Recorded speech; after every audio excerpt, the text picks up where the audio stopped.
Ask any three-day eventer why they compete in this sport, and most will probably tell you that the thrill of cross country is unparalleled. Today, we are very excited to bring you coverage of cross country here at Rolex. I'm Frankie Thieriot. Thanks for joining us.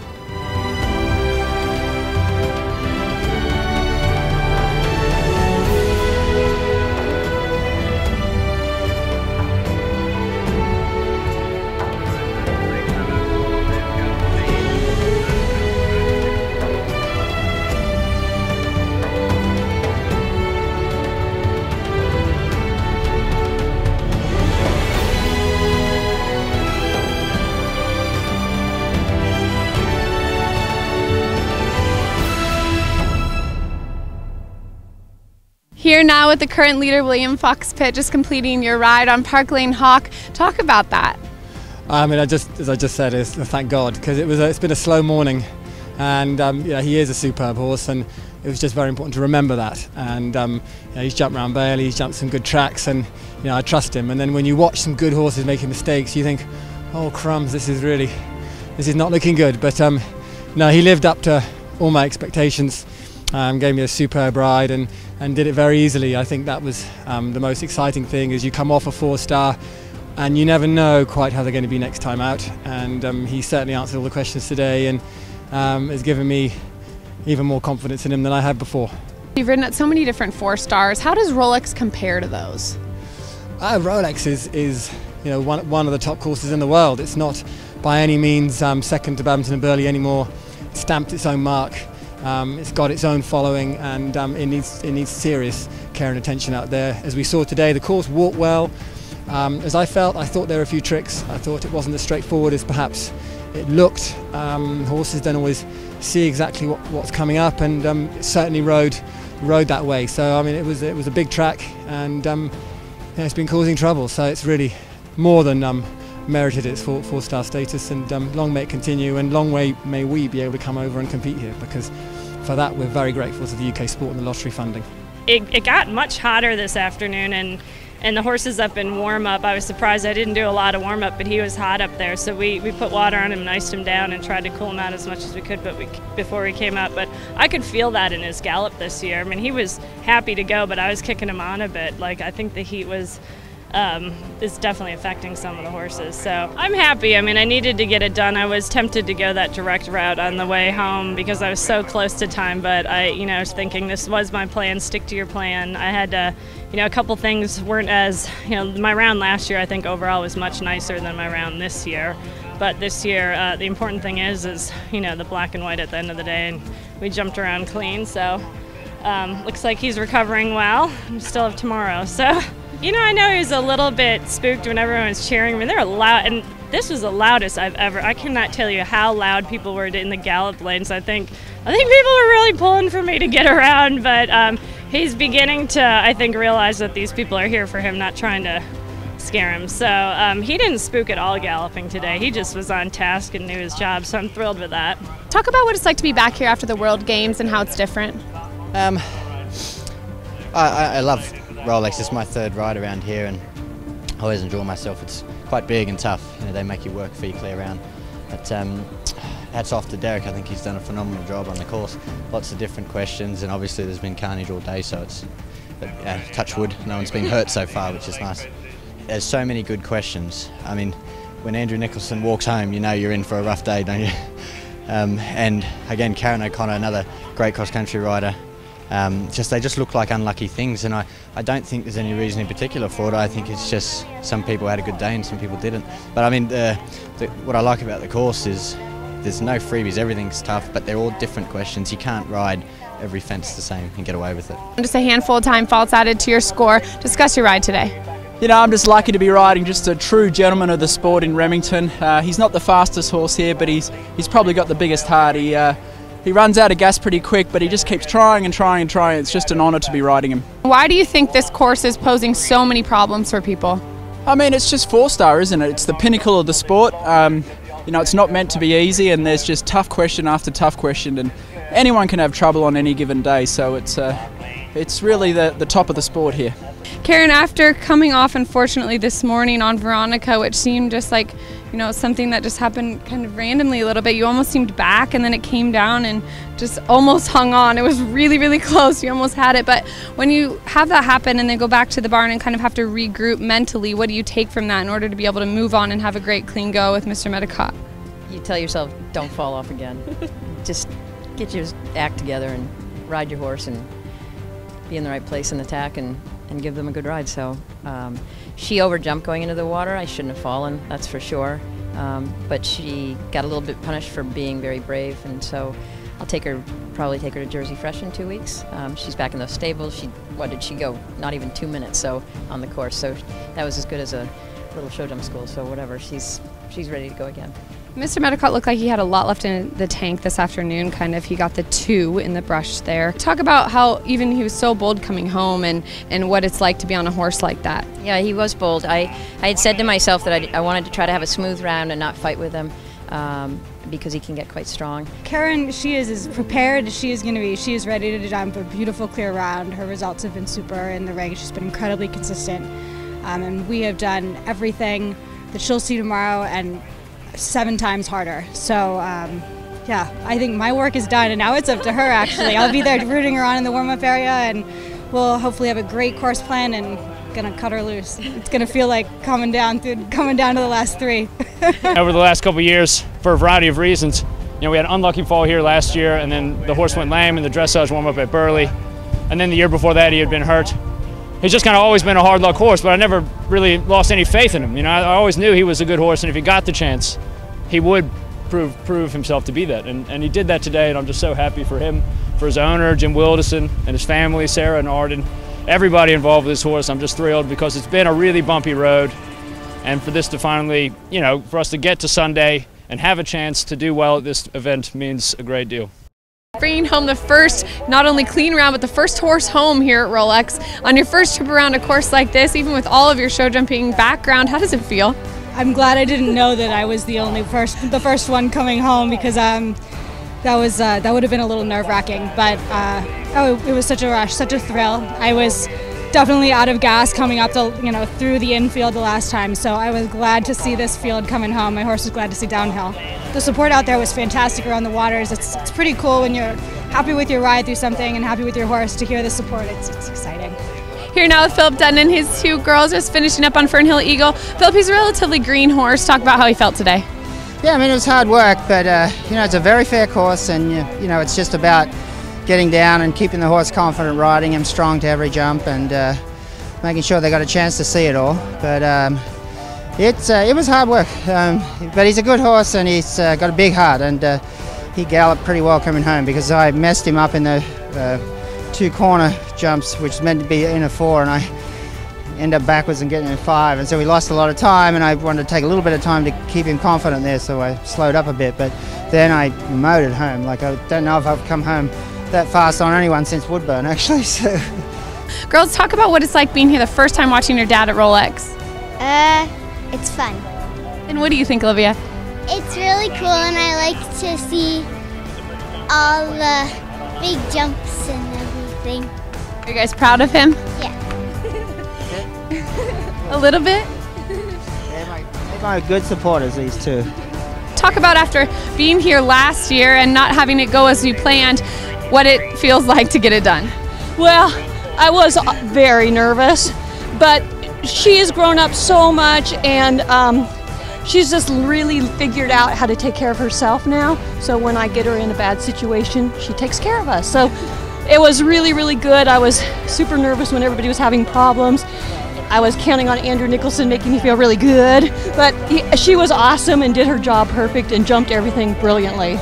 You've been back here working with Bruce Davidson for a while now. How has that really helped you and given you confidence coming into Rolex? Well, I'm more scared of him than any course.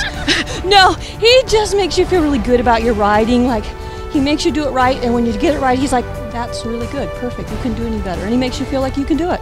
Your first trip around the Rolex course, what do you think? I wish I didn't have the damn run out. It was something I was concerned about from the very beginning. He's still green at this level, he's 10, and I just was a little bit afraid he wouldn't see it, and I think that's exactly what happened. He popped over the ditch, and then didn't see it until it was too late. But other than that, I mean, what a fabulous horse. Freaking awesome.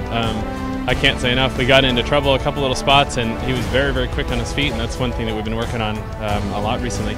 Trying to get him a little bit sharper all the time to get out of trouble, because ultimately you're going to get in trouble at some point. So I was very, very happy with him. Erin, what does it feel like to come out of the box here? It was a little overwhelming because the two riders before me fell off, and there's been a lot of trouble this morning. So I sort of turned the volume off and stopped listening to what was going on. Philip came up to me 10 minutes before I came out and just told me how everything rode, and that was very, very helpful. So it was overwhelming, but then when you're out on the course, you just have to do it. What does it feel like to not only be here at Rolex for your first time, but to, with all the trouble out there, own the first double clean round? It feels great. I think with this type of course, you have to ride forward. So I didn't go out there with the intention to definitely finish double clear. I actually thought I was slow. I must have started my watch wrong. But you have to go out with a forward mentality in order to jump around, and that's just what I kept looking to the entire course. So. Oh my gosh, it's all about Jack. He was unbelievable. I came off, and when I countered to the last fence, I never really thought I was going to be there. I looked after him the whole way, and he did keep jumping the same, and he did keep his rhythm. And we had a couple fences where he chips in like he does sometimes, but I mean, I felt the jump everywhere, and I've never felt him put the effort in that he did. I mean, he has the biggest heart, and I'm just thrilled that I got him through it. I sat in here earlier and watched on TV as the first, I think, 6 or 7 went out, and there were a lot of problems, and it got my nerve a little bit, but I knew that I wasn't on those horses, and I was on my horse, and that I just needed to take care of him all the way around, and that's what I did. In addition to watching fantastic riding here at Rolex, you certainly don't want to miss out on all the trade fair has to offer.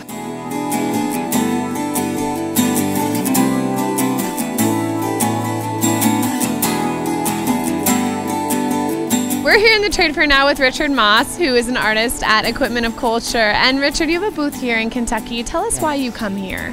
Well, first off, the people are really well informed and appreciate what we do, because we do very specific discipline and breed work. We know that when we come to Kentucky, people are horse people. They know what they're looking at, and they appreciate the quality of what we produce. Absolutely, and for somebody who's never been here to Rolex and never experienced the trade fair and really all there is to offer, can you just explain for us a little bit the environment here? What's really exciting is that the action and all the excitement from outside comes right into the area where the trade fair is. There's a giant screen TV, everybody's in the aisle watching the rides. In between rides, we all run back in and do some business. It's really nice because a lot of the people who are here are related to the industry through the products that they make and offer. You don't have to be an equine enthusiast to enjoy everything Rolex has to offer.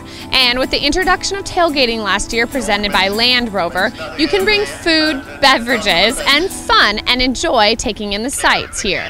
We're here now in one of the tailgates, and you guys tell me why you decided to get this tailgate here at Rolex. We were here last year, yeah, and we liked it, and we decided we wanted to try for a bigger spot so we could win this year. And here in the tailgating area, you can kind of bring your own beverage, bring some food, and really enjoy kind of not only watching cross country, but everybody's company and having a little bit of a fun party going on. It gets a little bit rowdy throughout the day. Talk to me just kind of a little bit about the whole environment over here. We really enjoy it because, as you said, you can see a bunch of the different fences, which is really nice. And it is very nice. We had to be in at 9, so we always bring breakfast and lunch, which is very nice. And we enjoy it just because as people walk by, they can stop and eat and drink with us, and we get to see a lot of our friends. Okay, well, tailgating is sold out here at Rolex, so if you're planning on coming next year, make sure to get your spot early.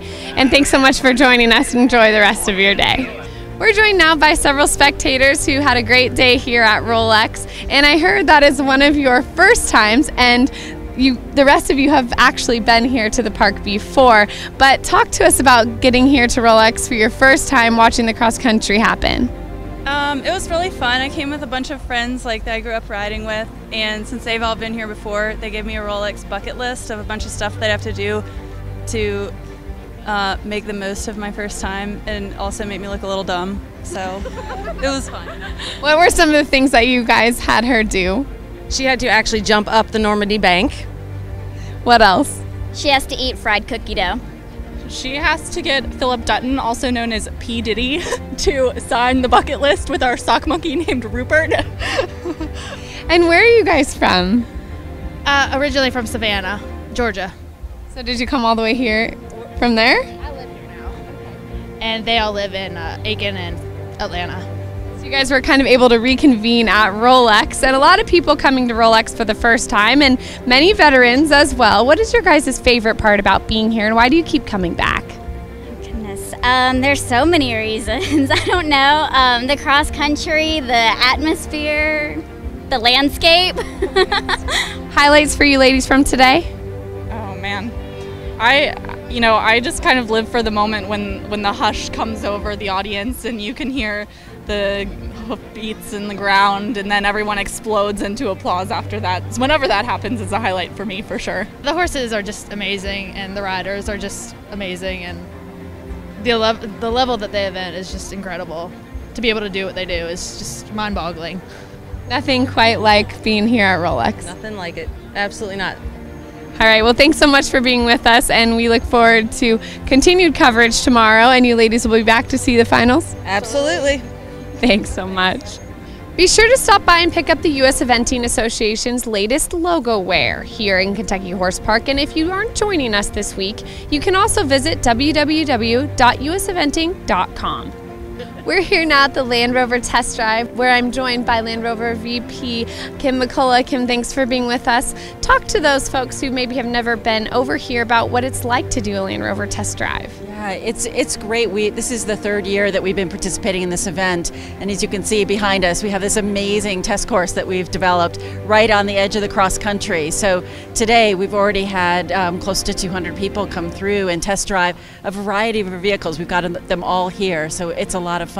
And you see teeter-totters, you see off-road, you see water. Not dissimilar to what the horses are doing out there, you get to do with our cars. It's an opportunity for people to be able to come by and not only check out all the vehicles you guys are offering, the new models that are coming out and everything kind of in between, but additionally you guys have provided vehicles for a lot of the officials and those folks assisting with the competition as well, so that they can get from point A to point B. We were able to go on a course walk the other day in one of the vehicles, and the technology in them is absolutely amazing. Yeah, this is a perfect environment. We're right at home out here in the country. Certainly evocative of the UK. Obviously we're a British company, so it's a lot of fun to be out here. And of course, as official sponsor for automotive, we want to make sure as many people as possible get to drive the products. We do have actually around the course, we had 3 different stops for dogs, little rover lounges. That was important. We've got to keep our friends there, because wherever you have horses, you have lots of dogs. All right. Well, thank you so much for being with us, and enjoy the rest of your time here in Kentucky. Thank you. It was a great day of cross country here at Rolex, as Derek di Grazia's course proved to be very challenging for many riders. Headed into tomorrow's stadium jumping, William Fox Pitt and Park Lane Hawk own the lead, but Allison Springer and Arthur, as well as Jonathan Pageant, are right behind him and all within a rail. We look forward to bringing you the rest of coverage here from Kentucky tomorrow. For U.S. Eventing, I'm Frankie Thieriot. Thanks for joining us.